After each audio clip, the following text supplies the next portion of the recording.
Hi, this is Sean from Time and Talk. Today I wanted to make a video about the Vostok Amphibia and to ask the question really, are Russian watches better than Swiss? Kind of tongue-in-cheek I guess, or maybe not, to be honest. So we'll take a look at this watch. You can see it in front of you. So a little bit of history. I'm trying to keep it short today, make the videos a little bit shorter. So the company was founded in 1942 in Kristopol, and first of all it made military equipment before moving on to watches, which were actually adopted by the Russian military themselves in the 60s.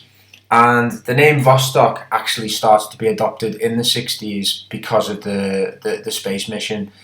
Here is the box, kind of a simple plastic box with some little bits of paper in it, all in Russian, one of those languages that I literally cannot speak a word of. I can't read any of the writing, and that's fine, I guess.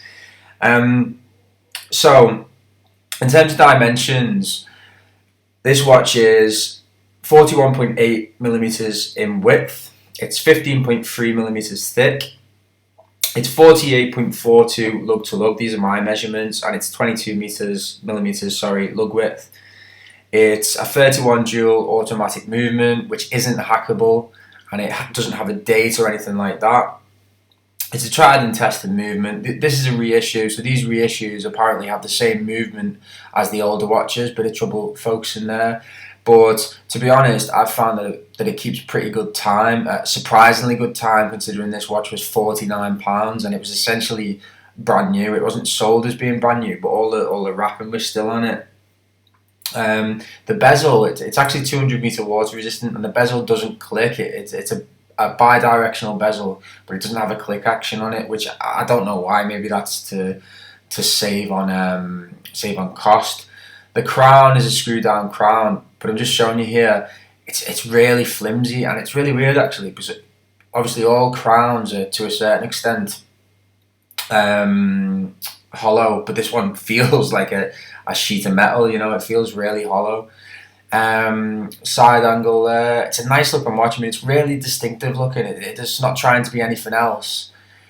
Here's a look at the bracelet. It came on a bracelet, but I haven't managed to resize it yet, so I put it on a NATO. Polished in the middle. Fold over clasp with a secure. It's folded links. More difficult to resize for someone like me who's not an expert in these things. But the bracelet's alright. I mean, you wouldn't expect a great deal for a watch that's £49. Stamped clasp of the type you used to get on Rolexes back in the day. But that's fine. I mean, it looks nice on the wrist, but I'll probably keep it on a strap in the main. But I will resize it. So yeah, back to that screw down crown. In terms of the pros and cons, this watch is the pros. It's very, very, very cheap. It's £49 for an automatic watch, which, to be honest, keeps pretty good time. I'm pretty impressed with the timekeeping. It's got distinctive style. It's not trying to be anything else except a Vostok. It's a Russian watch, and you know, a lot of Russian products tend to be really about value, and the design is very, very different to what you would expect in a Swiss or a Western watch or whatever. It's moddable. I mean, I'm not into modding watches, but it's apparently these watches are endlessly moddable, and there's a lot of different options as well in terms of, you know, you can get lots of different dial combinations. You can get different models in the Vostok range, but this is the Amphibia. Another one that people like and that collectors like is the Commanderski, which was a watch for soldiers. In terms of the cons, some of the parts are a little bit flimsy. I mean, I've mentioned the crown. Some people don't like the bracelet, but I mean, you know, you wouldn't have too high expectations in a watch of this price.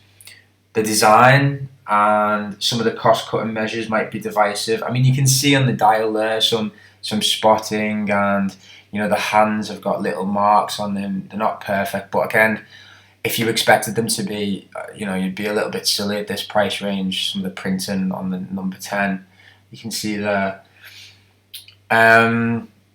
It's got lume as well, which is adequate. It's not amazing.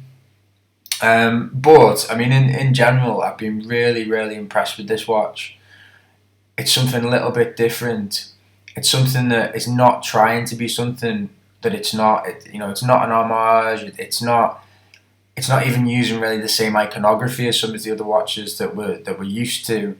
And it's a Russian watch, which in itself is a little bit interesting, because most of the watches that we come into contact with as watch collectors tend to be Swiss, Japanese, the other European country, but Russian's a little bit more of an outlier, if you like. In terms of a summary, I just think amazing value for the price.